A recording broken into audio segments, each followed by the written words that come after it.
Hello students, मैं doctor Anupreeta Mishra. आप Anupreeta Mishra electrical engineering के चैनल पर 3 फेज इंडक्शन मोटर पढ़ रहे हैं। और आज मैं 3 फेज इंडक्शन मोटर के नेक्स्ट टॉपिक को पढ़ाने से पहले आपको स्पेस हार्मोनिक्स समझा देना चाहती हूँ। स्पेस हार्मोनिक्स और दूसरे टाइप के जो होते हैं वो टाइम हार्मोनिक्स होते हैं। और हार्मोनिक्स वर्ड आपने पावर इलेक्ट्रॉनिक्स में, पावर सिस्टम में, मशीन्स में हर जगह पढ़ा होगा। इसको सिंपल हम नॉइज़ या डिस्टर्बेंस से कनेक्ट कर सकते हैं। पर आज मैं आपको बताना चाहती हूँ कि ये नॉइज़ या डिस्टर्बेंस क्रिएट कैसे होता है। तो मैं with respect to electrical machines, जिसमें स्टेटर और रोटर कंपोनेंट्स होते हैं, जो रोटेटरी मशीन्स है, इलेक्ट्रोमैकेनिकल एनर्जी कन्वर्जन डिवाइसेस है, उनके रिस्पेक्ट में आपको स्पेस हार्मोनिक्स समझाती हूँ।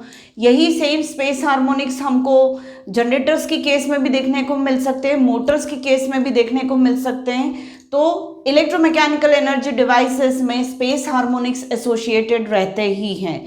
और ये मैं बेसिक अंडरस्टैंडिंग क्रिएट करनी है, इसलिए मैं यहाँ पर डीसी करंट फ्लो करवाऊंगी, एसी करंट फ्लो नहीं करवाऊंगी स्पेस हार्मोनिक्स को समझाने के लिए। फिर धीरे से मैं एसी करंट इंट्रोड्यूस कर दूंगी और वहाँ पर मैं बताऊंगी कि स्पेस हार्मोनिक्स क्या हो जा रहे हैं अब। तो वहाँ पर टाइम हार्मोनिक्स भी इंट्रोड्यूस हो जाते हैं। तो इस तरीके से हम हार्मोनिक्स को समझेंगे अभी कि कैसे जनरेट होते हैं, कौन से वाले स्पेस हार्मोनिक्स। फिर हम समझेंगे टाइम हार्मोनिक्स कैसे जनरेट होते हैं। और फिर नेक्स्ट वीडियो में मैं कंटिन्यू करूंगी इसका इम्पैक्ट 3 फेज इंडक्शन मोटर के वर्किंग में क्या होता है, वो मैं आपको समझाऊंगी और इससे रिलेटेड फिनोमेनाज आगे हम डिस्कस करेंगे। तो चलिए सबसे पहले हम स्पेस हार्मोनिक्स समझ लेते हैं। तो ये स्पेस हार्मोनिक्स में जनरेट हो रहे हैं, ऐसा बता रही हूँ, either conductors which are present in the periphery of stator, मतलब स्टेटर की पेरीफेरी पर जो कंडक्टर्स रखे हुए हैं इनर पेरीफेरी पर, उन कंडक्टर्स में करंट बह रहा है और उन करंट्स की वजह से हमें स्पेस हार्मोनिक्स कैसे मिलते हैं। या फिर रोटर की पेरीफेरी पर जो कंडक्टर्स प्रेजेंट है उसमें से जो करंट बहता है उसकी वजह से स्पेस हार्मोनिक्स कैसे मिल रहे हैं, वो मैं समझा रही हूँ। तो चाहे स्टेटर पेरीफेरी के कंडक्टर को लूँ, चाहे रोटर पेरीफेरी के कंडक्टर को लूँ, दोनों की वजह से मैं स्पेस हार्मोनिक्स कैसे इंट्रोड्यूस हो रहे हैं वो मैं बता रही हूँ। अब यहाँ पर हमें रिकॉल करना पड़ेगा कि दो कंडक्टर्स मिलके एक टर्न डेवलप करते हैं। जैसा ये स्टेटर पेरीफेरी है, तो ये स्टेटर के रिंग, सिलेंड्रिकल रिंग है, उसके अंदर एयर गैप है और फिर रोटर होगा। ये एयर गैप है और फिर रोटर होगा। तो रोटर अभी मैं नहीं दिखा रही हूँ। तो ये जो सिलेंड्रिकल रिंग स्ट्रक्चर है, इस सिलेंड्रिकल रिंग स्ट्रक्चर में एक कंडक्टर मैं यहाँ मान रही हूँ तो दूसरा कंडक्टर डायमेट्रिकली अपोजिट यहाँ मान रही हूँ। इस कंडक्टर में करंट अगर अंदर की तरफ बह रहा है और इसमें करंट बाहर की तरफ बह रहा है, मतलब करंट कैसे फ्लो हो रहा है ऐसे। और ये दो कंडक्टर मिलके एक टर्न या एक घुमाव बना रहे हैं, एक लूप बना रहे हैं, ये दोनों कंडक्टर्स मिलके। इन कंडक्टर्स को लूं या इन कंडक्टर्स को, रोटर की पेरीफेरी पर एक स्लॉट यहाँ है, दूसरी स्लॉट यहाँ है। इस स्लॉट में ये कंडक्टर रखा है, दूसरी अपोजिट, डायमेट्रिकली अपोजिट स्लॉट में अगला कंडक्टर रखा है। ये दोनों मिलके एक टर्न बना रहे, एक घुमाव बना रहे। इसमें करंट अंदर की तरफ बह रहा है तो करंट ऐसे बह रहा है, मतलब नीचे वाले कंडक्टर में करंट आपकी तरफ बह रहा है। तो करंट की डायरेक्शन इस तरीके से, वही मैंने शो की हुई, करंट ऐसे फ्लो हो रहा है। ऊपर के कंडक्टर से अंदर जा रहा है, पीछे एंड कनेक्शन से नीचे वाले कंडक्टर तक आ रहा है, फिर नीचे वाले कंडक्टर से करंट आपकी तरफ आ रहा है और फिर फ्रंट कनेक्शन से फिर ऊपर जा रहा है। तो ऐसे करंट फ्लो हो रहा है। अब चाहे आप स्टेटर पेरीफेरी के दो कंडक्टर्स ले लीजिए या रोटर पेरीफेरी के दो कंडक्टर्स ले लीजिए, ये दो कंडक्टर्स मिलके एक टर्न, एक घुमाव बना रहे हैं और करंट कैरी कर रहे हैं। अब इन कंडक्टर्स में मैं डीसी करंट फ्लो करवा रही हूँ, तो देखिए क्या हो रहा है।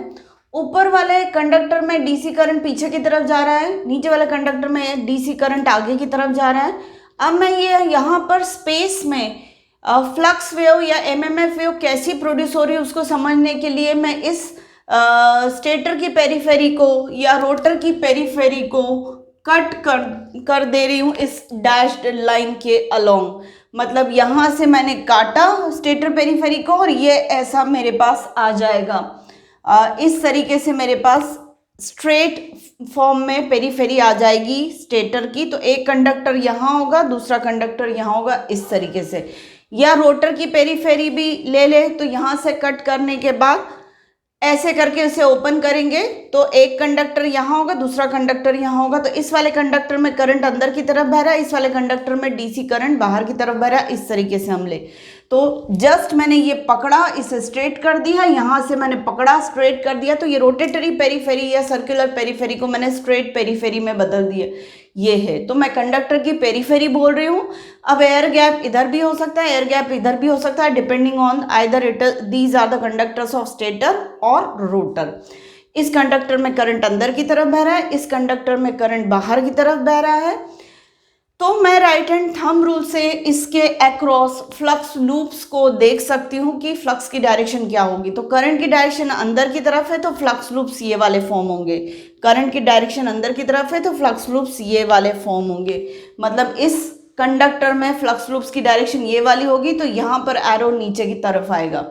ये वाला जो कंडक्टर है जिसमें करंट आपकी तरफ बह रहा है, तो राइट हैंड थंब रूल से मैं फ्लक्स की डायरेक्शन निकालना चाहूँगी तो वो ऐसी आएगी, तो फ्लक्स लूप्स ऐसे आएंगे। मतलब आप ये ऑब्जर्व करिए कि इस वाले कंडक्टर की वजह से करंट आपकी तरफ अंदर की तरफ है और इस वाले कंडक्टर की वजह से करंट आपकी तरफ है, तो दोनों की वजह से फ्लक्स लूप्स जो आ रहे हैं in between the conductors, flux loops की डायरेक्शन डाउनवर्ड है, ऐसी डाउनवर्ड है इन बिटवीन द कंडक्टर।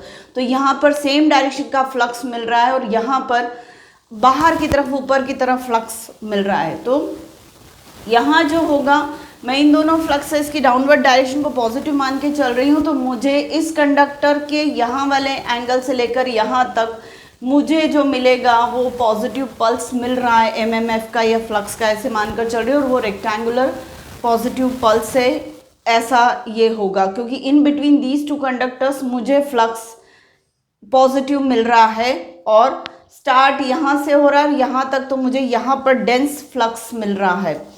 इधर वाले अपोजिट डायरेक्शन के फ्लक्स को मैं डाउन निगेटिव डायरेक्शन दिखा सकती हूँ, तो रेक्टेंगुलर पल्स की ये निगेटिव डायरेक्शन हो गई। यहाँ भी मतलब पॉजिटिव पल्स मुझे रेक्टेंगुलर पल्स मुझे इन बिटवीन द कंडक्टर्स मिल रहा है, क्योंकि दोनों की वजह से फ्लक्स की डायरेक्शन डाउनवर्ड है, तो यहाँ पर मुझे पॉजिटिव पल्स मिल रही है फ्लक्स की, और इस तरफ मुझे नेगेटिव रेक्टेंगुलर पल्स मिल रही है फ्लक्स की। इस तरीके से मैं इसको समझ सकती हूँ। तो इस तरीके से ये स्टेटर की पेरीफेरी के दो कंडक्टर्स हो सकते हैं या रोटर की पेरीफेरी के दो कंडक्टर्स हो सकते हैं। उस रेक्टेंगुलर सर्कुलर पेरीफेरी को हमने ओपन करके प्लेन फ्लैट पेरीफेरी कर ली है। अब अगर इसको मैं 0 डिग्री बोल रही हूँ, यहाँ से जहाँ से डैश लाइंस के अलोंग कट कर रहे हैं, तो ये 0 डिग्री हो गया, तो 90 डिग्री पर फर्स्ट कंडक्टर प्लेस्ड है। तो ये देखिए 0 डिग्री पर काटा है हमने, उसके बाद 90 डिग्री पर फर्स्ट कंडक्टर प्लेस्ड है जिसमें करंट अंदर की तरफ बह रहा है। तो 90 डिग्री पर कंडक्टर का लोकेशन ले लिया, फिर आगे 270 180 डिग्री यहाँ आ जाएगा। ये 180 डिग्री हो गया, इतना 180 डिग्री हो गया। 180 डिग्री पर कुछ भी नहीं है एज सच। फिर 270 डिग्री पर मुझे अगला कंडक्टर मिल रहा है, ये रहा 270 डिग्री पर अगला कंडक्टर है। फिर 360 डिग्री पर वापस वही डैश लाइन आ गई, तो 360 डिग्री पर फिर से मुझे, तो ये पॉइंट और ये पॉइंट सेम है, पर मैं एंगुलर मैकेनिकल एंगल के अलोंग मैं फ्लक्स का या एमएमएफ का मैग्नीट्यूड डिफाइन कर रही हूँ। तो इन दोनों कंडक्टर्स के बीच में डेंसिटी फ्लक्स की या एमएमएफ की ज़्यादा है, तो उसको मैं पॉजिटिव, और इस वाले डायरेक्शन को मैं पॉजिटिव बोल रही हूँ, तो मुझे पॉजिटिव रेक्टेंगुलर पल्स मिल रहा है। दोनों कंडक्टर्स के बीच में रेक्टेंगुलर पल्स मिल रहा है एमएमएफ का, और इस कंडक्टर के उधर मतलब 270 डिग्री टू 360 डिग्री में मुझे निगेटिव रेक्टेंगुलर पल्स मिल रहा है, क्योंकि डायरेक्शन फ्लक्स की ऊपर की तरफ है और यहाँ पर भी डायरेक्शन फ्लक्स की ऊपर की तरफ, तो 90 डिग्री से पहले भी मुझे रेक्टेंगुलर पल्स मिल रहा है एमएमएफ का। अब यहाँ पर मैं एमएमएफ और फ्लक्स कुछ भी यूज कर सकती हूँ, क्योंकि नंबर ऑफ टर्न्स जो कंडक्टर से बन रहे हैं वो एक ही है, इसलिए एमएमएफ और फ्लक्स कैसा होगा, सेम। अब मैं यही कहना चाह रही हूँ कि ये जो मुझे फ्लक्स या एमएमएफ की वेव मिल रही है ना, ये स्पेस में मिल रही है। मैं इसको डिफाइन कर रही हूँ with respect to mechanical angle.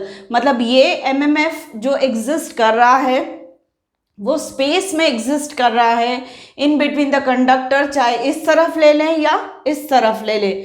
हमें कंडक्टर्स के रिस्पेक्ट में स्पेस में, एयर गैप में, स्टेटर कोर में या रोटर कोर में एमएमएफ जिस हिसाब से मिल रहा है या फ्लक्स डेंसिटी जिस हिसाब से मिल रही है, उसका ये स्पेस के रिस्पेक्ट में हम एलोकेट कर पा रहे हैं वेव फॉर्म को, जो कि रेक्टेंगुलर शेप की है।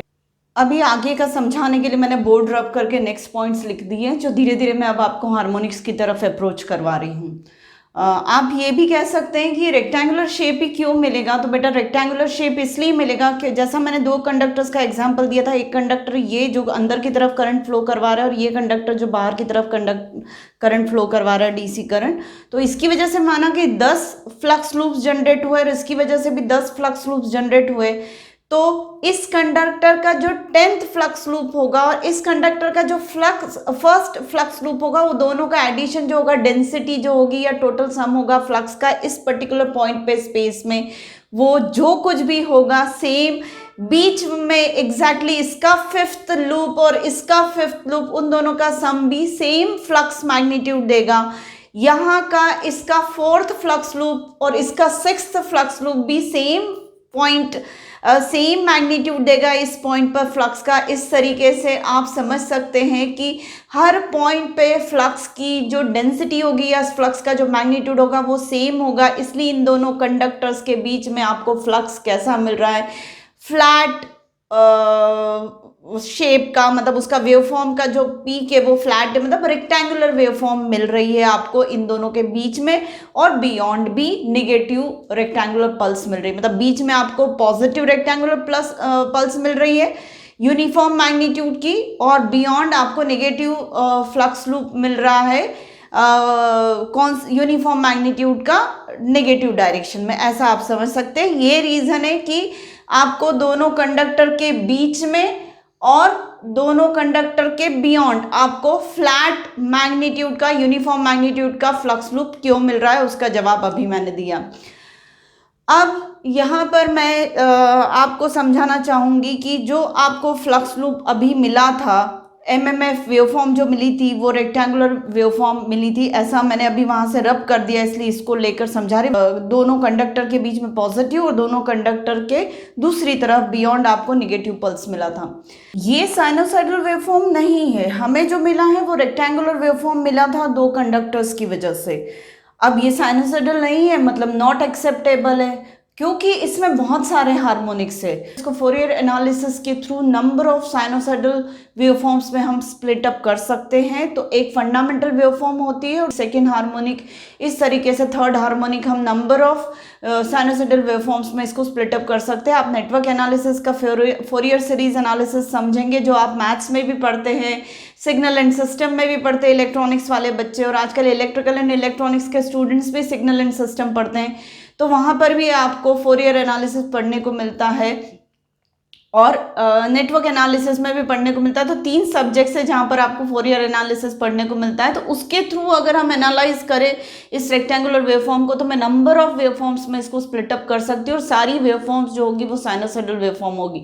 मतलब एक रेक्टेंगुलर वेवफॉर्म को मैं नंबर ऑफ साइनोसाइडल वेवफॉर्म्स में ब्रेक कर सकती हूँ फोरियर एनालिसिस की मदद से। तो मेरी फंडामेंटल साइनोसाइडल वेवफॉर्म ये वाली होगी, फर्स्ट हार्मोनिक ये वाला हो जाएगा, मतलब फंडामेंटल के हाफ पल्स के अंदर इसका एक साइकिल कंप्लीट हो जाएगा, और थर्ड हार्मोनिक मेरा जो होगा वो इस हाफ पल्स के अंदर इसका 1.5 पल्स कंप्लीट हो जाएगा। फोर्थ हार्मोनिक होगा तो इस हाफ फंडामेंटल के अंदर 2 साइकिल्स कंप्लीट हो जाएंगे। फिफ्थ हार्मोनिक होगा तो इस हाफ पल्स के अंदर 2.5 साइकिल्स कंप्लीट होंगे। इस तरीके से आप समझ सकते हैं, और प्लीज आप फोरियर एनालिसिस को रिवाइज करिएगा तो आपको समझ में आ जाएगा मैं क्या बोल रही हूँ। तो मैंने इस रेक्टेंगुलर वेवफॉर्म को fundamental sinusoidal waveform, second harmonic waveform, third harmonic waveform, fourth harmonic waveform, ऐसे करके मैं स्प्लिट अप करके इस पर्टिकुलर को डिफरेंट हार्मोनिक्स में साइनोसाइडल वेवफॉर्म्स में रिप्रेजेंट कर सकती हूँ। ठीक है, तो ये हो गए, ये बता रहा है कि आपकी वेवफॉर्म प्योर साइनोसाइडल नहीं है। प्योर साइनोसाइडल नहीं है तो इसका मतलब उसमें हार्मोनिक्स एग्जिस्ट कर रहे हैं, और कहाँ कर रहे हैं ये हार्मोनिक्स एग्जिस्ट? स्पेस में। ये सारे हार्मोनिक्स कहाँ एग्जिस्ट कर रहे हैं? स्पेस में। ये स्पेस एंगल है, ये स्पेस एंगल है। अभी जो मैंने आपको समझाया था 0 डिग्री टू 360 डिग्री, ये स्पेस के रिस्पेक्ट में हार्मोनिक्स का एग्जिस्टेंस है, फंडामेंटल का एग्जिस्टेंस है और सारे हार्मोनिक्स का एग्जिस्टेंस है, ऐसा बता रहे। अब अगर मैं सिर्फ फंडामेंटल को रिप्रेजेंट करना चाहूँ रेक्टेंगुलर वेवफॉर्म के साथ, तो रेक्टेंगुलर वेवफॉर्म मेरी ये वाली है, और फंडामेंटल को मैं रिप्रेजेंट करना चाहूँ तो वो ऐसे मैं कुछ रिप्रेजेंट कर सकती हूँ। अकेले फंडामेंटल साइनोसॉइडल वेवफॉर्म एग्जिस्ट नहीं कर रही, मेरे पास सेकंड हार्मोनिक भी है, थर्ड हार्मोनिक भी है, फोर्थ हार्मोनिक भी है, number of sinusoidal waveforms exist कर रही, तो वो नॉइज क्रिएट कर रही है। और आगे जाके हम देखेंगे कि इसका इम्पैक्ट क्या पड़ रहा है 3 फेज इंडक्शन मोटर में। अब अगर मैं अप्रोच करना चाहती हूँ कि मेरी रेक्टेंगुलर वेवफॉर्म ज़्यादा से ज़्यादा लाइक साइनोसॉइडल वेवफॉर्म बन जाए, तो मुझे क्या करना पड़ेगा? मुझे ज़्यादा नंबर ऑफ कंडक्टर्स इस पेरीफेरी पर इंट्रोड्यूस करने पड़ेंगे। ये पूरी पेरीफेरी यूटिलाइज करके मुझे हाफ नंबर ऑफ कंडक्टर्स में पॉजिटिव करंट फ्लो करवाना पड़ेगा, हाफ नंबर ऑफ कंडक्टर्स में नेगेटिव करंट फ्लो करवाना पड़ेगा। मतलब डीसी करंट की बात करी अभी फिलहाल मैं, तो उस हिसाब से क्या मिलेगा मुझे? नंबर ऑफ कंडक्टर्स जब बढ़ जाएंगे तो इन कंडक्टर्स के बीच में मुझे जो पल्स मिलेगा वो कुछ इस तरीके से मिलेगा। यहाँ इन दोनों के बीच में मुझे इस हाइट का अगर मैग्नीट्यूड का एमएमएफ मिल रहा है, तो इन बिटवीन 2 कंडक्टर्स मुझे ज़्यादा मैग्नीट्यूड का एमएमएफ मिलेगा, क्योंकि इसकी वजह से भी फ्लक्स का कॉन्ट्रीब्यूशन हो जाएगा सेम डायरेक्शन का। मतलब 4 कंडक्टर्स की वजह से सेम डायरेक्शन का फ्लक्स आपको इन बिटवीन 2 मिल रहा है, तो यहाँ पे आपको हाइट ज़्यादा मिल जाएगी रेक्टेंगुलर वेवफॉर्म की। फिर यहाँ इन दोनों के बीच में थोड़ा कम फ्लक्स एग्जिस्ट करेगा, और फिर नेगेटिव में मैं नहीं दिखा रही हूँ, ऐसा ही पल्स मुझे नेगेटिव डायरेक्शन में भी मिलेगा, इधर भी इधर भी। मतलब एक्चुअली ये हाफ होगा, वो हाफ होगा, इस तरीके से। इसका मतलब क्या है? मैं जितने नंबर ऑफ कंडक्टर्स इस पेरीफेरी पर इंट्रोड्यूस कर दूं, उतना मेरा अप्रोचिंग टू साइनोसॉइडल पैटर्न हो जाएगा एमएमएफ का वेवफॉर्म स्पेस में। मतलब 1 2 3 4 5 मतलब कंडक्टर्स में 8 कंडक्टर्स इंट्रोड्यूस कर दूं तो मुझे इस टाइप का कुछ पैटर्न मिलेगा। मतलब more approaching to sinusoidal waveform हो जाएगा। आप देखिए, ये मैंने साइनोसॉइडल वेवफॉर्म का हाफ पल्स भी ड्रॉ करके रखा है। मतलब ये एमएमएफ का waveform more approaching to sinusoidal waveform हो जाएगा। ये वाली वेवफॉर्म स्टेप्स वाइज हम अप्रोचिंग टूवर्ड्स साइनोसॉइडल वेवफॉर्म कर पा रहे हैं ज्यादा नंबर ऑफ कंडक्टर्स की वजह से। मतलब हम हार्मोनिक्स रिड्यूस कर रहे हैं। अब अगर मैं इसकी जगह एसी करंट फ्लो करवाऊं इन कंडक्टर से, तो इस कंडक्टर में अभी करंट अंदर की तरफ बह रहा है, नीचे वाले कंडक्टर में करंट बाहर की तरफ बह रहा है। तो एसी करंट होने की वजह से थोड़ी देर बाद इसमें करंट बाहर की तरफ बहेगा, इसमें अंदर की तरफ बहेगा। जैसे ही करंट की डायरेक्शन चेंज होगी, ऑल्टर होगी कंडक्टर्स में, उसके करस्पॉन्डिंग स्पेस में उस एक पर्टिकुलर पॉइंट पर एमएमएफ की डायरेक्शन भी ऑल्टर हो जाएगी। उम्मीद है आप समझ रहे होंगे इस पॉइंट को। मतलब स्पेस के रिस्पेक्ट में मुझे पल्सेटिंग फ्लक्स मिलने लगेगा। तो वही मैं लिख रही हूँ, if now current is AC then pulsating flux in space and time. Time के रिस्पेक्ट में भी पल्सेटिंग मिलेगा और स्पेस के रिस्पेक्ट में भी मुझे पल्सेटिंग फ्लक्स मिलने लगेगा एक पॉइंट पर। तो अब अगर एसी करंट जो आ रहा है, जिस एसी करंट की मैं बात कर रही हूँ कि पहले इसमें अंदर की तरफ बहेगा और इसमें बाहर की तरफ बहेगा, थोड़ी देर बाद इसमें बाहर की तरफ, इसमें अंदर की तरफ, ये ऑल्ट्रेशन करंट का होगा। और ये करंट ही खुद एसी करंट साइनोसॉइडल ना हो तो क्या होगा? उस केस में टाइम हार्मोनिक्स भी इंट्रोड्यूस हो जाएंगे। अभी मैंने आपको स्पेस हार्मोनिक्स बताया, अब इस नॉन साइनोसॉइडल एसी करंट की वजह से टाइम हार्मोनिक्स भी इंट्रोड्यूस हो जाएंगे। इस तरीके से हम स्पेस हार्मोनिक्स को पहले समझे डीसी के रिस्पेक्ट में, फिर हम एसी करंट के बारे में सोच के pulsating flux with respect to time at a particular point in a space को समझ सकते हैं। और फिर मैं बोल रही हूँ कि अब हमारा करंट कैसा है, नॉन साइनोसॉइडल है, एसी करंट है, नॉन साइनोसॉइडल एसी करंट है, तो वो क्या इंट्रोड्यूस कर देगा? टाइम हार्मोनिक्स इंट्रोड्यूस कर देंगे। तो इस तरीके से मैं स्पेस हार्मोनिक्स और टाइम हार्मोनिक्स को यहाँ पर समझ सकती हूँ और समझा सकती हूँ। तो उम्मीद है आपको मेरा आज का लेक्चर समझ में आया होगा कि what are the space harmonics. तो प्लीज़ आप इसको डीसी करंट के रिस्पेक्ट में पहले समझ गए होंगे, फिर एसी करंट के रिस्पेक्ट में आप और ज़्यादा इसको अच्छे से समझे होंगे। तो प्लीज़ मेरे आज के वीडियो को लाइक कर दीजिए, मेरे चैनल को सब्सक्राइब करिए और मेरे वीडियो से ज़्यादा से ज़्यादा फ़ायदा उठाने की कोशिश करिए। Thank you.